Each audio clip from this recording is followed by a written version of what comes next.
Это КПП на границе между Кыргызстаном и Казахстаном в начале августа. Толпы отдыхающих возвращаются из Иссык-Куля. У казахского пропускного пункта образовалась пробка из сотен людей. Женщины с детьми на руках, старики, уставшие и обозленные, все они застряли в железном вольере и ждут по несколько часов, чтобы пересечь границу.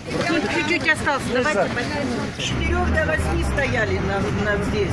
Сегодня на границе нет нескончаемых очередей, но только лишь потому, что турсезон на Иссык-Куле завершился. Хотя претензии к казахским пограничникам у самих казахстанцев все равно остались. Я здесь езжу почти каждый день, кроме воскресенья. И вот отношение ребят, пограничников Кыргызстана, прекрасные, доброжелательные и вообще, нет никаких претензий. И утром, и вечером. Без проблем. Легкость и туда, и сюда. А соседние таможни – это тяжеловатый рейс. Больше всего люди жаловались на металлический коридор, уже прозванный в народе кордайским Освенцимом. И пограничная служба Казахстана вроде бы прислушалась к зову народному и даже приступила к демонтажу металлической конструкции. А вот там, говорят, вот эта клетка, которая была, да? Ну да, она и сейчас есть. Ну, ее сейчас уже, говорят, демонтируют и убирают. Ну, как бы да. Говорят, что будет лучше. Надеемся, да? На лучшее, да. Возможно, шевелиться казахских погранцов заставила реакция главного правозащитника Кыргызстана Кубата Отурбаева. Омбудсмен тоже простоял в очереди несколько часов, а потом поручил своему аппарату написать письмо президенту Атамбаеву и уполномоченному по правам человека Казахстана с просьбой разобраться в ситуации.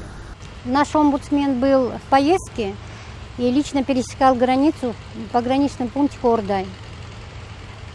И та ситуация, с которой он столкнулся на этом пункте, вынудила его обратиться к президенту Кыргызской республики, как лидеру нации, как гаранту конституционных прав человека.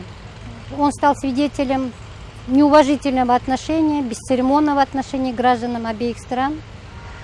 Как эти люди, и беременные, и дети, и пожилые, находились в железной клетке. Действительно ли власти соседней республики решили навести порядок на своем КПП, неизвестно. На наш запрос прояснить ситуацию в пограничной службе Казахстана пока не ответили. Но граждане обеих стран надеются, что в ближайшее время переход из одной стороны в противоположную станет комфортным. Шавкат Тургаев, Алишер Муталипов. Настоящее время.